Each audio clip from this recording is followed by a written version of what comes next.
김장날 시어머니는 우리 아들만 고생한다라고 말했습니다.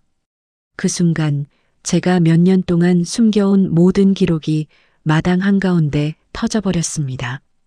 안녕하세요. 오늘 밤 여러분의 이야기를 전해드립니다. 수지는 아직 해가 완전히 뜨지 않은 시간에 인옥의 집 대문 앞에 섰습니다. 마당 안으로 들어서자 소금에 절이기 전 배추 더미가 산처럼 쌓여 있는 것이 먼저 눈에 들어옵니다. 김장동 옆에는 커다란 빨간 대야들이 줄지어 놓여 있었고 물통과 호스가 아무렇게나 굴러가고 있었습니다. 부엌 쪽에서는 마늘 까는 소리와 칼질 소리가 번갈아 들려옵니다. 수지는 숨을 한번 고르고 장갑과 앞치마가 든 가방끈을 다시 매만집니다. 부엌에서 시어머니 인옥이 고개를 내밀더니 수진을 발견하고 손짓을 합니다. 왔냐? 얼른 와서 배추나 좀 만져봐라. 시어머니 인옥의 목소리는 인사보다 지시가 먼저 나오고 그 말투에는 여유가 별로 없었습니다. 수지는 신발도 다 벗기 전에 마당 한가운데로 불려나갑니다. 인옥 옆에는 동네 이웃 아주머니 둘이 서 있었고 커다란 양푼에 양념 재료를 뒤적이고 있었습니다. 이웃 아주머니들은 수진을 힐끔 보며 고개를 한번 끄덕이고 다시 손을 움직입니다. 부엌 안쪽에서는 시누이 명주가 고춧가루 봉지를 뜯고 있었고 그 옆에서 혜정이 다진 마늘 양을 세고 있었습니다. 시누이 명주는 수진과 눈이 마주치자 살짝 미안한 듯 웃고 다시 손을 내립니다. 혜정은 언니 오셨어요. 하고 조용히 인사만 남기고 다시 일에 집중합니다. 남편 준호는 마당 구석에서 대야와 절임통을 옮기고 있었고 땀을 훔치며 어머니 쪽 눈치를 보고 있었습니다. 인옥은 이웃들에게 오늘 김장량이 예년보다 훨씬 많다고 설명합니다. 올해는 150폭이야. 손이 모자라서 큰일이야. 말은 그렇게 하면서도 인옥은 수진만 바라보며 일감을 어떻게 나눌지 머릿속으로 정리하는 눈치였습니다. 마당을 둘러보니 절임통은 일부러 수도꼭지에서 멀찍이 떨어진 곳에 놓여 있었습니다. 배추를 나르고 씻고 다시 옮기는 동선이 길어질수록 힘든 사람이 누가 될지 뻔히 보이는 배치였습니다. 그녀는 오늘 배추 더미가 평소보다 2배 이상 쌓여 있는 것을 보며 속으로 숫자를 세어봅니다. 이웃 아주머니 한 명이 배추를 가리키며 양이 많다고 말하자 인옥은 웃으며 말을 보탭니다. 우리 아들이 없었으면 어쩔 뻔했니? 다 우리 아들 덕분이지 뭐. 그 말에 아주머니들은 준호 쪽을 보며 맞장구를 칩니다. 수지는 아무 말 없이 가방에서 고무장갑과 앞치마를 꺼내 차분히 챙깁니다. 앞치마 끈을 묶으면서 그녀는 주머니 안쪽에 넣어둔 휴대폰의 무게를 한번 느껴봅니다. 작은 진동과 함께 화면이 켜졌다 꺼지며 아직도 배터리가 충분하다는 표시를 보여줍니다. 수지는 휴대폰 위치를 다시 고쳐놓고 오늘 해야 할 일을 차례대로 머릿속에 정리합니다. 인옥은 수진에게 고무장갑을 끼자마자 배추 더미 앞으로 서라고 손짓합니다. 일 많으니까 서두르자. 해 지기 전에 다 끝내야 된다. 수지는 대답 대신 고개만 살짝 끄덕이고 차가운 배추에 손을 대기 시작합니다. 마당 한쪽에서 시누이 명주와 시동생의 아내 혜정, 그리고 친척들이 하나둘 더 모여들며 김장판의 인원이 갖춰집니다. 수진의 눈에는 오늘 하루가 예전과 다르게 흘러갈 거라는 막연한 확신이 조금씩 자리 잡고 있었습니다.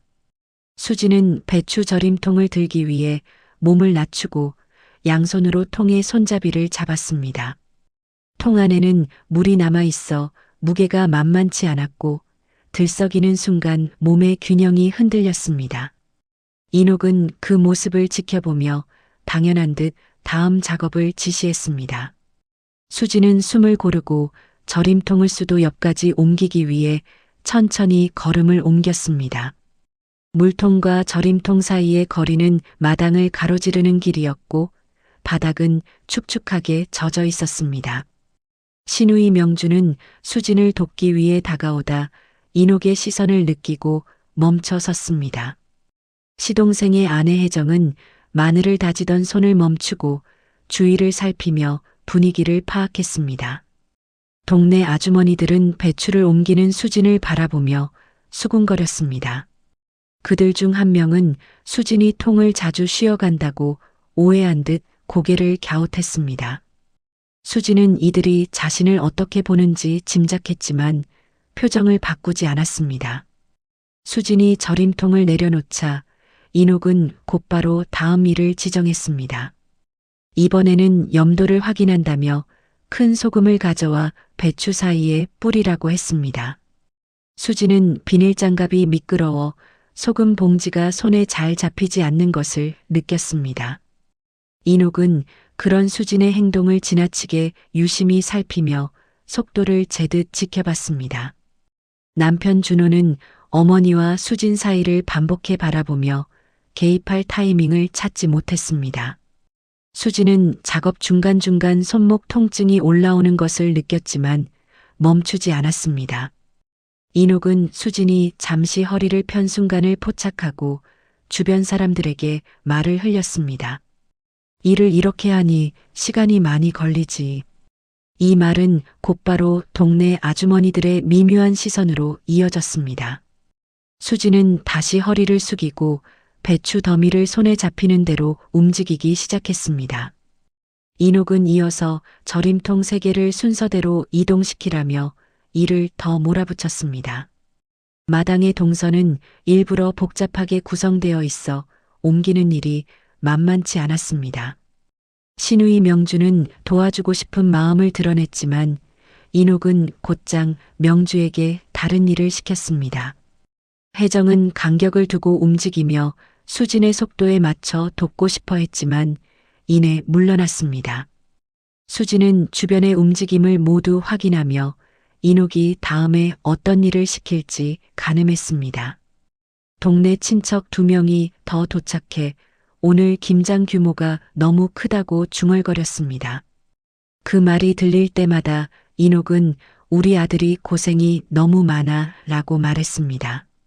수진은 그 순간에도 침착하게 물통을 채우고 배추 사이를 다듬으며 일을 이어갔습니다. 그녀는 작업의 강도가 점점 더 세지고 있다는 사실을 분명히 느꼈습니다. 그러나 이는 오히려 자신이 준비한 계획을 실행하기 좋은 조건이 되고 있었습니다. 수진은 양념을 버무릴 큰 대야 앞에 서서 장갑을 고쳐 끼웠습니다. 대야 안에는 이미 절여진 배추와 고춧가루, 다진 마늘이 한데 섞여 있었고 강한 냄새가 코끝을 찔렀습니다. 인옥은 다른 사람들을 쉬게 하며 이 중요한 공정을 수진에게 혼자 맡겼습니다. 명주는 수진 옆으로 다가가 손을 보태려 했지만 인옥이 곧바로 눈짓으로 제지했습니다. 혜정은 조용히 뒤에서 대야를 받쳐 수진이 넘어지지 않도록 도우려다 인옥의 눈치에 뒷정리만 맡게 되었습니다. 수진은 대야 속 재료의 무게와 묵직한 배추줄기의 감촉을 느끼며 양념을 아래에서 위로 끌어올렸습니다. 버무릴수록 팔과 손목에 힘이 빠져갔고 장갑 안은 땀으로 젖어 미끄러졌습니다. 그때 친척 한 명이 다가와 양념이 조금 부족한 것 같다고 말하며 대야를 들여다봤습니다. 인옥은 기다렸다는 듯 수진을 향해 시선을 돌려 거의 책임을 묻는 듯한 표정을 지었습니다. 수진은 양념의 양이 정확히 맞춰져 있었음을 알고 있었지만 아무 말 없이 움직임을 이어갔습니다. 마당 가장자리에서는 동네 아주머니들이 모여 이 장면을 지켜보고 있었습니다. 그들 중 일부는 수진의 작업 속도를 언급하며 서로 눈짓으로 평을 주고받았습니다. 준호는 나뭇가지가 쌓인 쪽에서 일을 하던 손을 멈추고 수진을 바라봤습니다. 그의 표정에는 불편함과 무력감이 동시에 묻어 있었지만 행동으로 옮기지는 못했습니다. 이녹은 수진의 대화가 흔들릴 때마다 주변 사람들에게 과장되게 상황을 설명하듯 몸짓을 더했습니다. 명주는 갑자기 손을 털며 이녹에게서 등을 돌려 수진 쪽으로 한 걸음 다가갔습니다. 그러나 이녹이 그 움직임을 보자마자 목소리를 높여 명주에게 다른 일을 시켰습니다. 혜정은 이름이 불리자 움찔하며 부엌 안으로 들어갔고 결국 수진은 대야와 다시 마주했습니다. 수진은 배추를 버무리다 중심을 잃고 잠시 비틀거렸고 대야의 일부 양념이 밖으로 튀었습니다. 그 순간 주변의 모든 시선이 수진에게 집중되며 공기마저 무거워졌습니다. 이녹은 이때를 놓치지 않고 주변 사람들에게 수진이 실수를 자주 한다는 이야기를 흘렸습니다. 이웃들은 다시 수군거리며 서로를 바라보다 이내 상황을 흥미롭게 관찰하기 시작했습니다. 친척 한 명은 눈으로만 이녹의 행동이 지나치다고 말하고 있었지만 겉으로 표현하지는 못했습니다. 수진은 들리는 속삭임을 무시한 채 대야의 위치를 다시 잡고 배추를 정돈했습니다.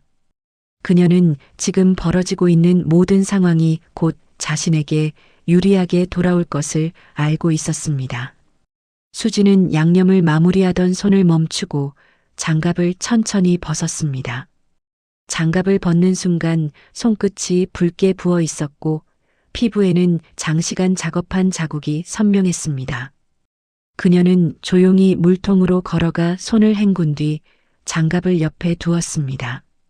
주변 사람들은 수진이 갑자기 일을 멈춘 행동에 시선을 모으며 웅성거리기 시작했습니다. 이녹은 이런 분위기를 눈치채고 다가와 왜 쉬느냐는 듯한 표정을 지으며 마당 중앙에 섰습니다. 수진은 말 대신 앞치마 주머니에서 휴대폰을 꺼냈습니다. 휴대폰 화면이 켜지자 밝은 조명에 주변 사람들의 시선이 자연스럽게 모였습니다. 명주는 이 상황이 심상치 않음을 느끼고 움직임을 멈추며 수진 쪽으로 고개를 돌렸습니다. 혜정도 손에 들고 있던 도마를 내려두고 마당 쪽으로 조심히 다가왔습니다. 준호는 멀리서 이 장면을 보고 손에 들었던 대야를 내려놓으며 한 걸음씩 걸음을 옮겼습니다. 수진은 화면을 확대해 녹음 파일 목록을 모두에게 보이도록 들었습니다. 화면에는 날짜별로 정리된 녹음 파일이 길게 나열되어 있었고 파일 이름에는 특별한 표시가 붙어 있었습니다. 이녹은 순간적으로 표정이 굳어졌고 손을 뻗어 휴대폰을 내리려 했습니다. 그러나 명주가 무의식적으로 한 걸음 앞으로 나서며 수진과 이녹 사이를 가로막았습니다. 동네 아주머니들은 서로 눈을 마주치며 상황이 이상하게 흘러가고 있음을 느꼈습니다. 수진은 화면을 눌러 첫 번째 녹음을 재생했습니다. 스피커에서 울린 소리는 이녹의 익숙한 말투였고 그 안에는 무시와 지시가 그대로 담겨 있었습니다.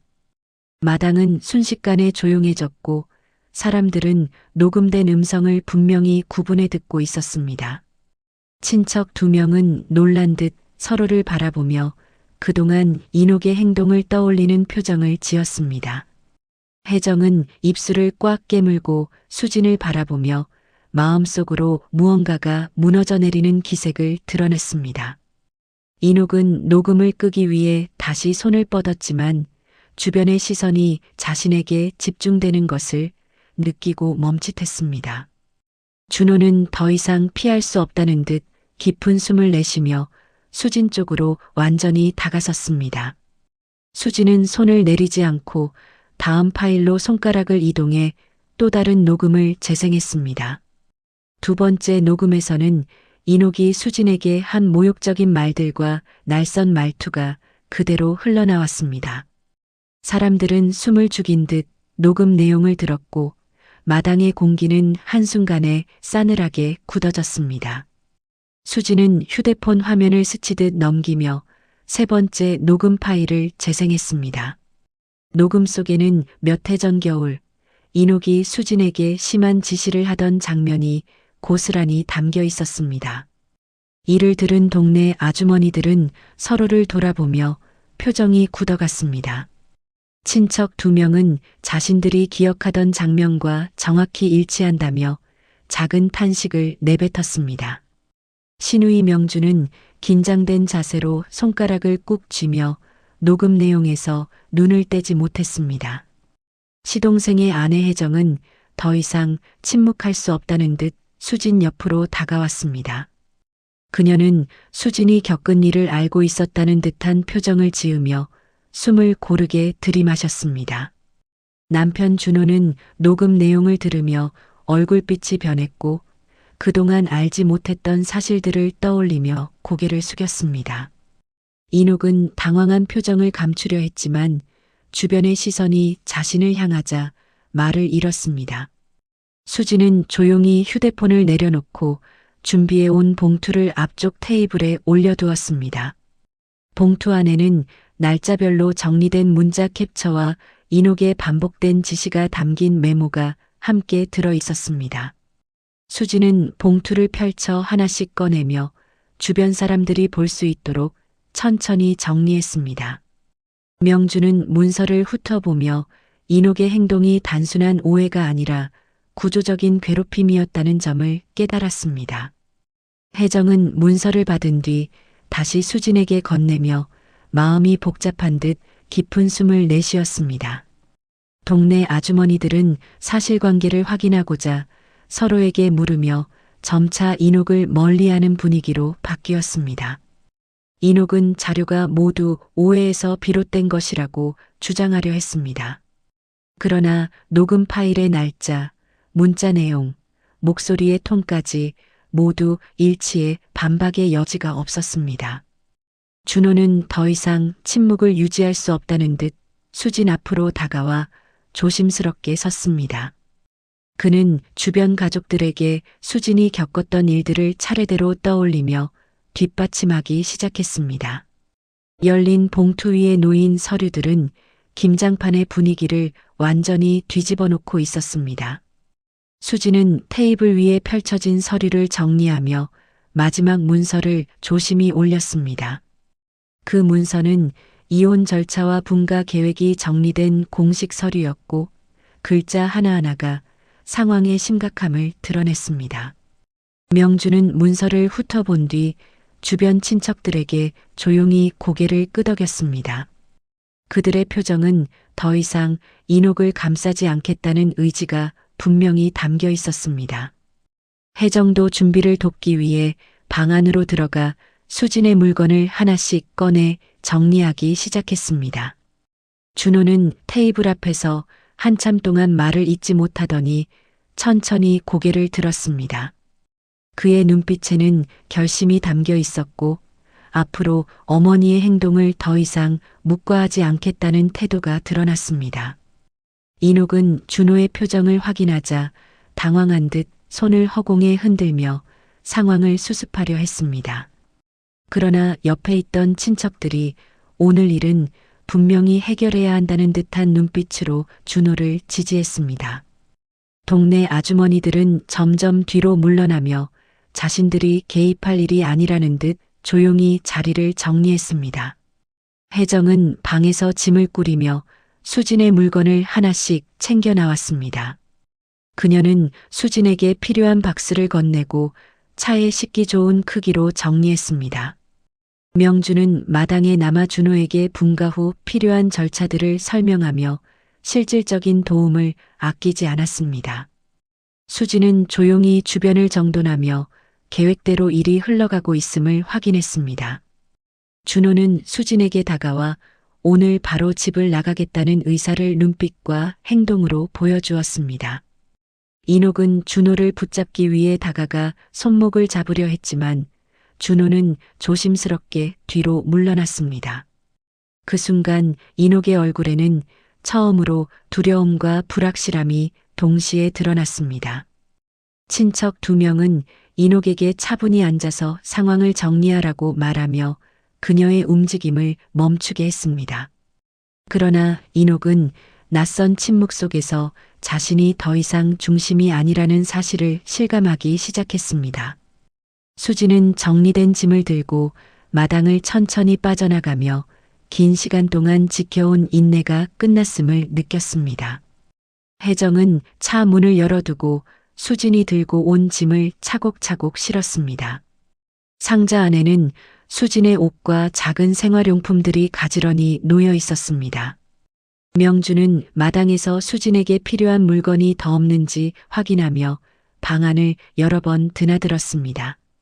준호는 한 손에 가방을 들고 다른 손으로 수진의 짐을 챙기며 마당 입구까지 이동했습니다. 친척 두 명은 길가까지 따라와 오늘 일에 대한 평가를 서로 주고받으며 수진 쪽으로 무게를 실었습니다. 인옥은 마당 한가운데 멈춰선 채 차로 향하는 가족들의 움직임을 바라보고 있었습니다.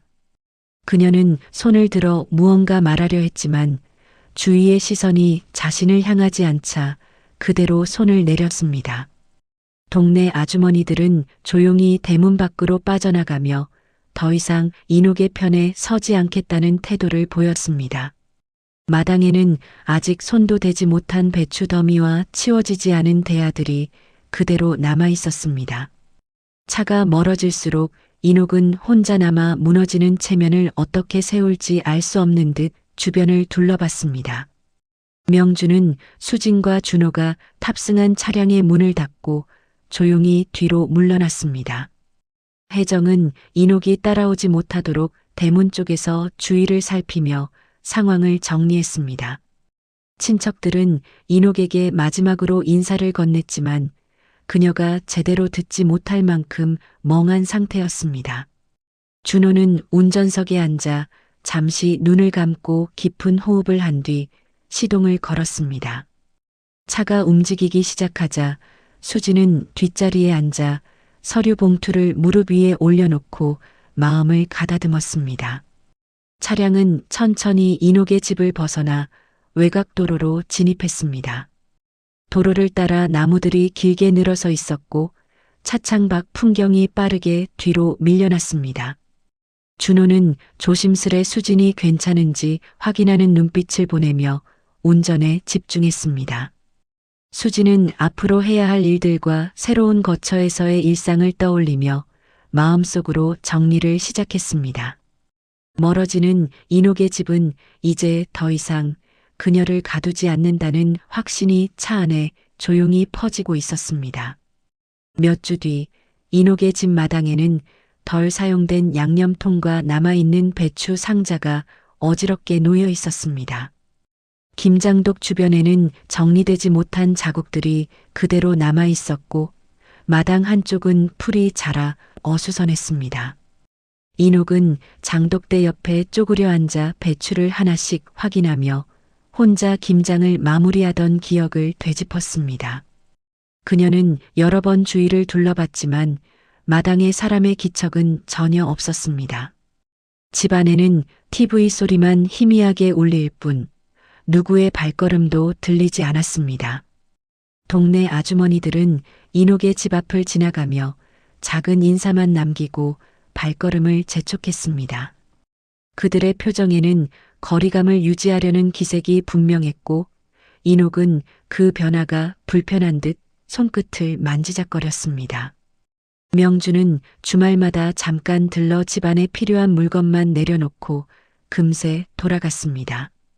인옥은 명주의 짧은 방문과 빠른 발걸음에 말을 걸 기회조차 얻지 못했습니다.